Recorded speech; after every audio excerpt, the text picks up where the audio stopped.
What Tishu was alluding to in terms of the derricks along La Cienega Boulevard is that when I was little, my father would sell those oil wells, but they were not his. And that was one of his many charms. And then he would disappear, but he would give a home number. He would sell the oil well that wasn't his, then he'd disappear but give a home number, and my mother would be hysterical. Well, where is he? Well, he just sold me an oil well. Well, yeah, I don't know what to do. I'm left with this small child, and that's my life. So the scene that I want to read to you is also from a bar. It is where my father and I are not spending quality time together.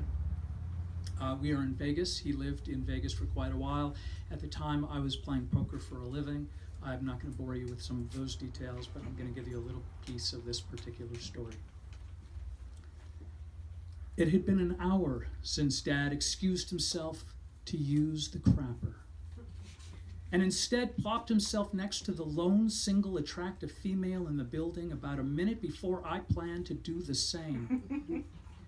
He wore an untucked dress shirt, brown dress shoes without socks, and a pair of stained green sweatpants. Dad looked homeless. The young woman Dad sat with was about 24 years old and about 30 years his junior. She was a cute brunette. Well, cute enough and revealing a bit of cleavage. She looked clean and normal, out of place for a dump like that, but Dad helped her fit in. He'd been putting on a show for her, making funny faces, animated hand gestures. He lit her cigarettes and bought her a tall, fruity drink, then 2 beers for himself. She was listening, laughing, and occasionally putting her hand on his arm. Dad needed little encouragement. He got her to clink glasses and bottoms up while I watched intently. I tried to read his lips as I sat across from the bar with my Uncle Rick. Rick also watched them intently, perhaps studying Dad's moves. Rick had far less game. You know, I own plenty, but you know how it is. Rick swirled the foam in his glass as he spoke.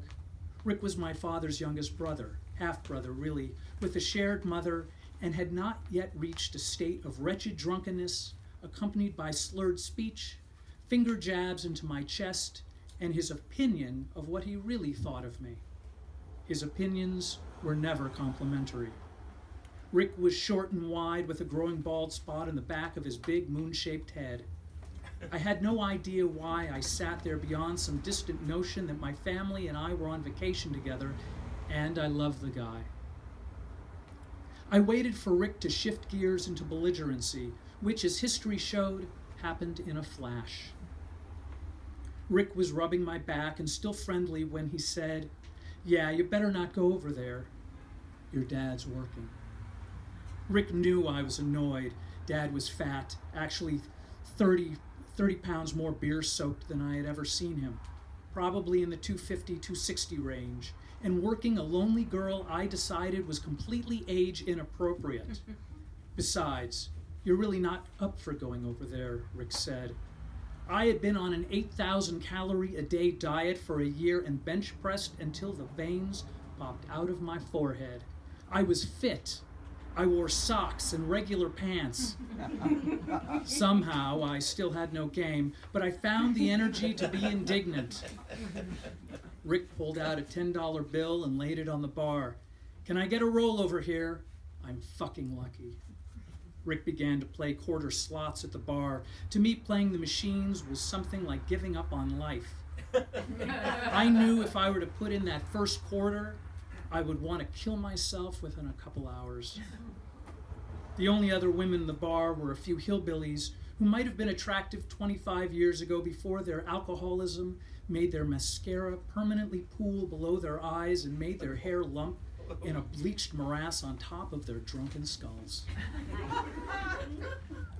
I scanned the room, increasingly pissed that Dad might end up with the only attractive woman in the bar.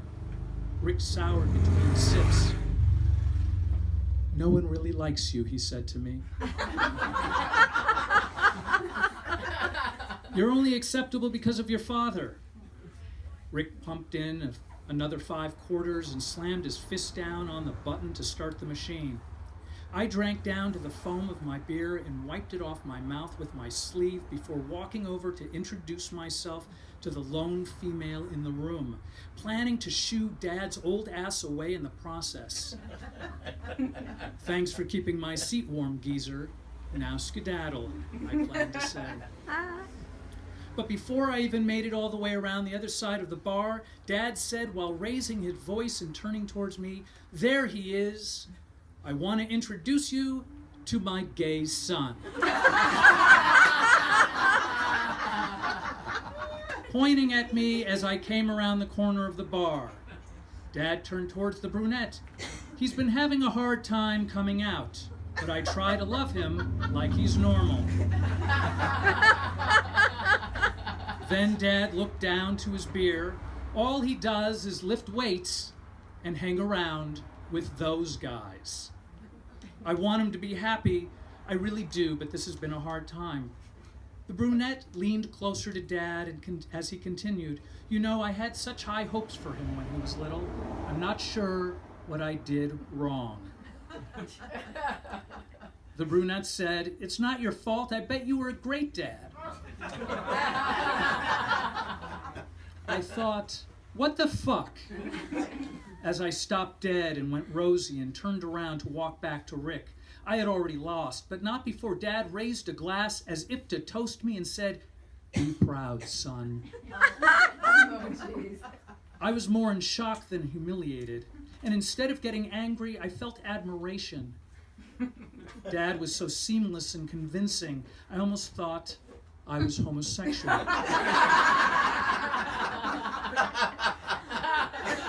It was a shameful 22 steps back to my bar stool. My beer had been refilled as Rick slammed his fist against the slot machine button. As I sat down, Rick never even looked up. "Did he say you were gay and make you feel like a loser?" I nodded to agree. Rick threw a few more quarters into the machine before he said, "Well, you are, you fucking, I know you fuck." I picked up my beer and moved a few bar stools away, ordered a paper bowl of chili from the bartender, and nursed my beer. An hour and 3 beers later, Dad came over with the brunette on his arm and said, "I have a ride," and gave me the keys to his 50-foot-long chocolate brown Lincoln Continental with the velour seats. Then he handed me a black $100 chip from the Imperial Palace.